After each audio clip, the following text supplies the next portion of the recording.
Behind me is what used to be the Optimo Bar and Lynn's Chinese restaurant, a place deeply loved by this community. And on November 8th of 2018, during the campfire, this location became more than a business. Approximately 150 people and firefighters were trapped and surrounded by the fire here with no way out. They sheltered in these newer buildings on this property, using them as protection while the fire burned around them. This place holds the weight of survival and the memory of what was lost. Let me break down one of the most corrupt and heartbreaking parts of this entire process: the judicial failures that continue to keep 72,000 wildfire victims from ever receiving real justice. When PG&E pushed its bankruptcy through, victims were given very few rights, but we were promised two critical protections: safeguards meant to protect us survivors. The right to appeal if there was misconduct or fraud, and the right to discovery so evidence could finally be brought to light. But here's what Judge Montali did.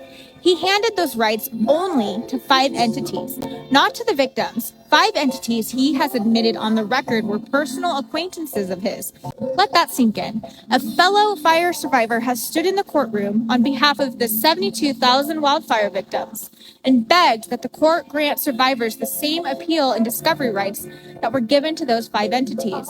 And what happened? It was dismissed, called inartful drafting by the judge, as if the last protections victims had left didn't matter, as if justice is reserved only for those with power, money, and connections. This is what is failing in our judicial system. And this is why someone with real authority needs to step in, because PG&E has top dollar lawyers and survivors have almost nothing.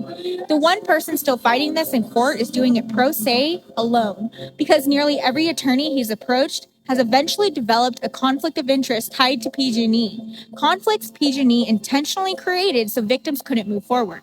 This isn't about efficiency. This isn't about procedures.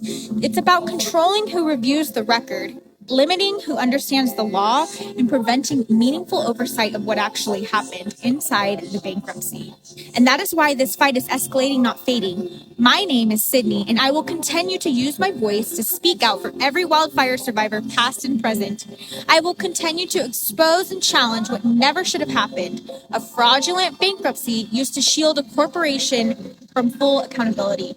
PG&E's bankruptcy was never appropriate. This was not an unavoidable business failure. This was negligence, mismanagement, and corporate misappropriation that resulted in the loss of lives. And the devastation did not stop at the 85 lives lost here in Paradise. From 2015 to 2018, multiple PG&E and other utility cost fires have claimed lives all across California. And even today, survivors continue to suffer and lose their loved ones because they have been denied the restitution that they were promised. People are losing their lives because they cannot afford the medical care after the fire, because they cannot secure permanent housing, because justice was delayed, diluted, and denied. This is why the fight is not over, and it will not stop until PG&E is held 100% accountable and every penny is paid to every victim.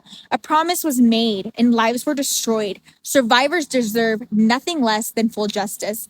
Justice delayed is justice denied. Share, like, and follow to continue to support our fight for all fire victims of California.